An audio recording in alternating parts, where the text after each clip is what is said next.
Many thanks for joining us again on the News Hour on BISCON Television. I am Stella Opara. We'll begin with our top stories. On the national scene, Atiku Obi Kwankwaso proffers solutions to academic strike and other issues in the country. After 8 months, the Nigeria Railway Corporation resumes operations at Abuja-Kaduna Railway. In business, oil prices rise as cap on Russian crude kicks in. On the foreign scene, explosions hit 2 military airfields in Russia. And in the world of sports, Ronaldo signs £173 million per year deal with Al Nassr in January. Now, the news in full. The presidential candidates of the People's Democratic Party, Atiku Abubakar, and his counterparts from the Labour Party, Peter Obi, and New Nigeria People's Party, Rabiu Kwankwaso, have proffered their respective solutions to the incessant strike actions by lecturers of public universities in the country. They also promise to increase investments in the education sector to reverse the growing number of out-of-school children in the country and revitalize the health sector. Atiku noted that the government should work with relevant agencies to avoid a bottleneck in the funds earmarked for the education sector in a bid to end the constant strike actions of the Academic Staff Union of Universities. The most important thing is emphasized by both Peter and Rabiu, fundamentally is education. We have to get our kids educated, and not educated only, but rightly educated. And then by the time you educate them, you find that they become readily available to the private sector, which should be actually the engine of growth. The private sector is the driver of prosperity in any given nation. The responsibility of the public sector, that is the government, is to see how we can incentivize the private sector to really make use of these talented young men and women who will be produced through our educational reform. And educational reform must be in such a way that they are able to cope, with current educational trends. That is technology, innovation, and so on and so forth. Obi, in his contributions, lamented that the country's investment in education is low compared to other nations, adding that the government needed to go back to its agreement with the ASU and design a sustainable funding mechanism.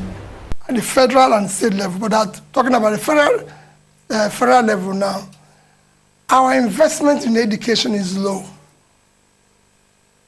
compared to even comparable countries. If you look at it, let me just use 2016 to date, 6 years, to 2021. Our investment, our total investment in budget in education at the federal level is about 3.6 trillion, just 3,550 billion. That's our investment for 6 years. That is not up to South African, which is second biggest economy, or about the same for 1 year. In 2020, their budget for education was 380 billion rands. If you convert these two, you will see the difference. So you need to invest more. And if you look at their own, it was about between 14 and 16%. All throughout these 6 years, our budget is not up to 10% in education. There's no way that can happen with the pool of people who have out of school. For me, Nigeria can design their budget differently. If we work hard in this country, I believe Nigeria can, if they pluck all revenues, be able to get a revenue of about 15 trillion annually. And if they are borrowing, not throwing away to subsidy and other areas and curtailing cost of governance, they borrow about maybe another 10 trillion. You need about 25 trillion budget to start with. And 10% of that should go to education. In his contribution, Kwankwaso said that he will not only provide a good budget for the education sector, but will keep his eyes on the budget so that the money allocated would be used judiciously.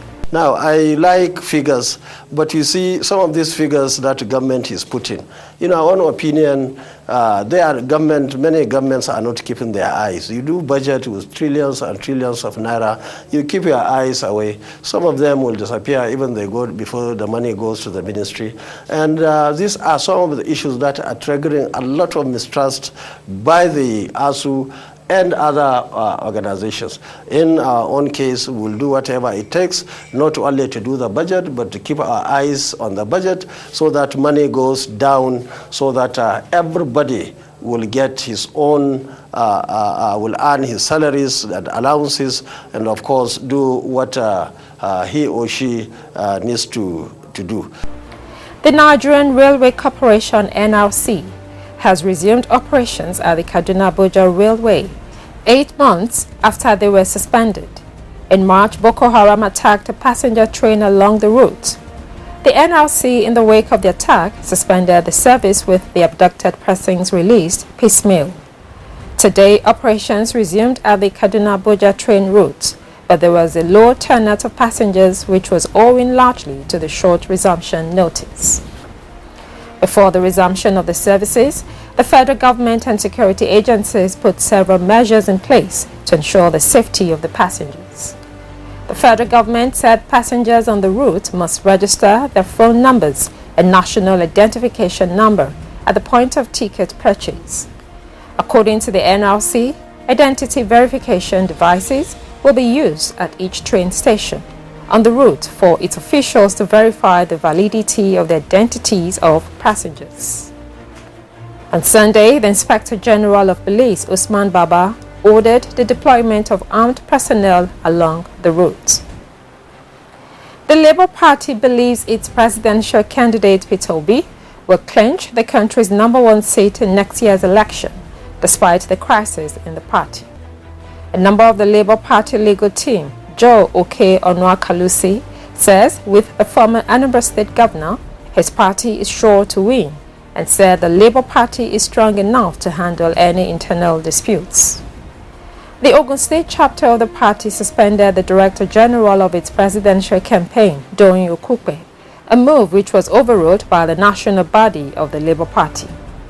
He noted that the suspensions in the party are basically an internal affair, which is not peculiar to the Labour Party, as he dismissed speculative internal issues within the party.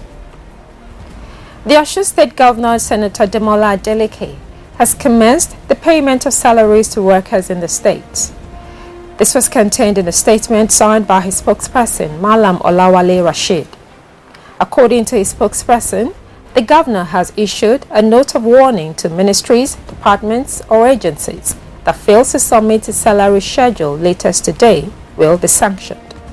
This warning is sequel to report that some agencies are still holding onto their agencies' schedules despite the directive of the governor. Governor Demola Adeleke had last week directed immediate conclusion of documentation for payment of salaries. The presidential candidate of the All Progressives Congress, Asiwaju Bola Ahmed Tinubu, has delivered a lecture at the Chatham House in London.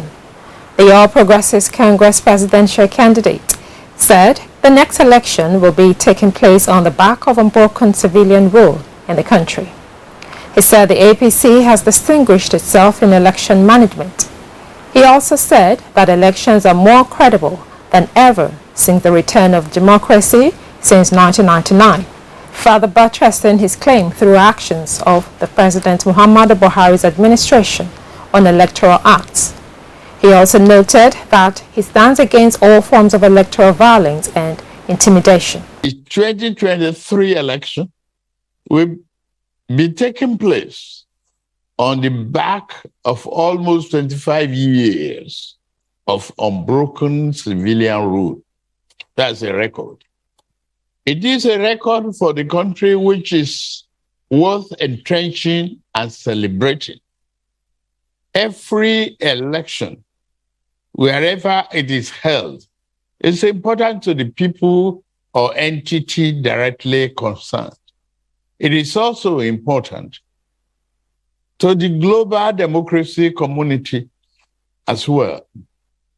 Equally, there are also countries whose elections, on account of their weight and influence, carry wider implications beyond their immediate geographical boundaries.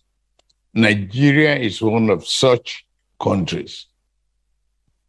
One area where the government of the All Progressive Congress, APC, distinguished itself is election management.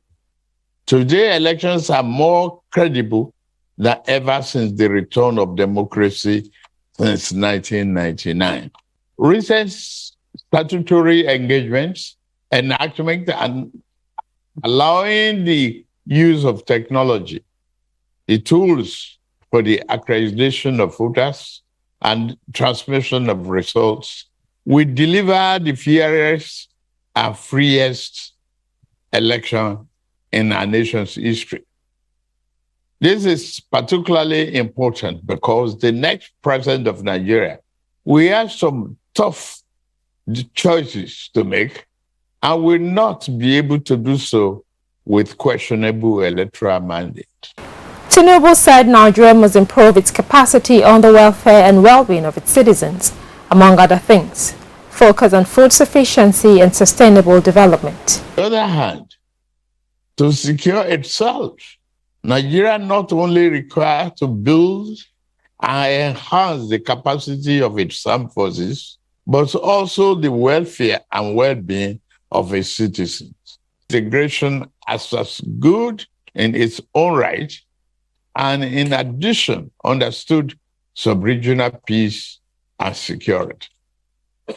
I am convinced, as I am sure of most of us are, that the broad principle that enabled successive Nigerian government to interface development and security and established an organic link between the national security and economic development with regional peace and prosperity is both impeccable and remains relevant. It is an approach which I commit myself to upholding and advancing. I promise you. On security, Tinubu said the country is still battling with insecurity, which has led to food shortages and destruction of infrastructure. He added that Nigerians must deliberate domestic policing, which, according to him, forms part of his manifesto. As a people, we are still counting the cost of challenges which different and armed criminals groups are posing to Nigeria and regional development. We know thousands of lives have been lost and continue to be wasted. We know that various infrastructure assets built at a huge cost have been destroyed in deliberate act of reckless vandalism. We see the thousands of people who have been internally displaced at home or forced into refugee camps abroad. The first step, we must recalibrate domestic policy in order to revamp the foundation on which our need to pursue human security rests. At one level, this will mean the pursuit with renewed vigor of growth promoting employment, creating, and poverty eradication policies at home as outlined in my renewed Hope 23. That is the action plan for a better Nigeria as adopted by my political party. The APC presidential candidate also spoke on agriculture, energy, among others. The administration has invested heavily in agriculture, providing loans and expanding the country's total area of cultivated land. We will build on this, but our focus will be on using technology and expertise to accelerate growth and development by providing the critical infrastructure necessary to achieve the commodity transformation in the agricultural value chain. We'll take a short break now, and when we come back, we'll bring you business news. Stay tuned.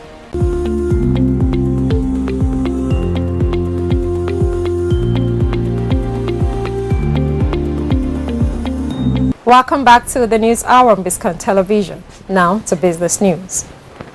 Oil prices have risen amid concerns that a new cap on the price of Russian crude could disrupt global supplies in the coming months. A separate decision by major oil-producing countries to keep cutting how much they produce to prop up prices has also fueled the rise. The price of Brent crude oil rose by almost 2% on Monday to $87.25 per barrel, but this is still well below the highs seen after Russia invaded Ukraine. On Monday, the G7 group of major economies implemented a cap on the price of Russian oil at $60 a barrel to prevent Russia from profiting from its war of aggression against Ukraine. It will stop any Russian crude sold for more than that price from being shipped using G7 and EU tankers, as many major global shipping and insurance companies are based within the G7. However, Russia, which is the world's second biggest producer of crude oil, has said it will not accept the price cap and threatened to stop exporting oil to countries adopting the measures. We'll take another short break, and when we come back, we'll bring you foreign news. Stay tuned.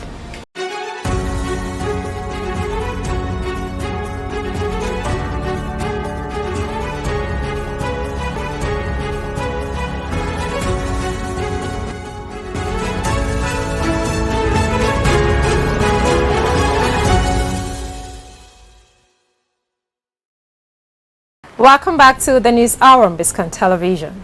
You can watch us live by downloading the BISCON TV app on Android and iOS devices, or visit our YouTube channel. Now, the foreign news. Several people have been killed in explosions at 2 Russian military airfields, according to reports.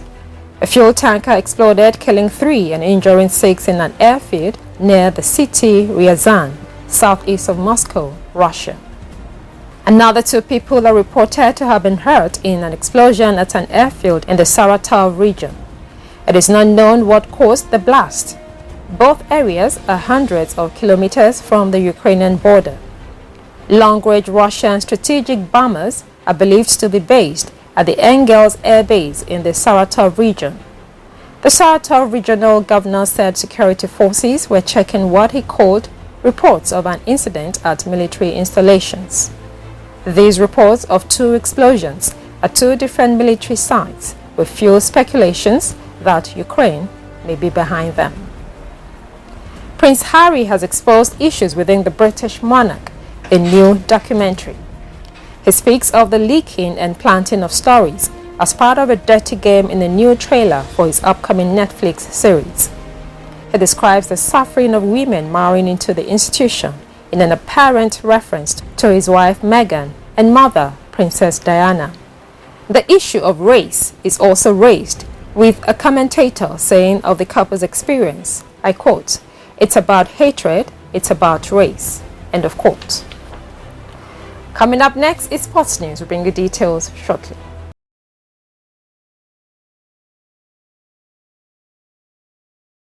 Welcome back to the News Hour on BISCON Television. Now to the world of sports. Cristiano Ronaldo will sign a contract for Saudi Arabian side Al Nassr on January 1st, according to reports in Spain. The Portuguese superstar looks to have finally found himself a new club following his dramatic exit from Manchester United just 2 days before the start of the World Cup. The deal is understood to be one of the most lucrative in sports history and could see the 5-time Ballon d'Or winner net close to £172 million per season. Ronaldo is set to sign a deal with Saudi Arabian side Al Nassr at the start of next month. The outlet claim that the initial deal will be worth close to £86 million, but will be incentivized by further agreements such as advertisement and sponsorship deals. The 37-year-old became a free agent at the end of last month after his fractured relationship with club chiefs worsened when he made a number of controversial statements in a TV interview with Piers Morgan. We're due for another break, and when we come back, we'll bring you showbiz news. Just stay tuned.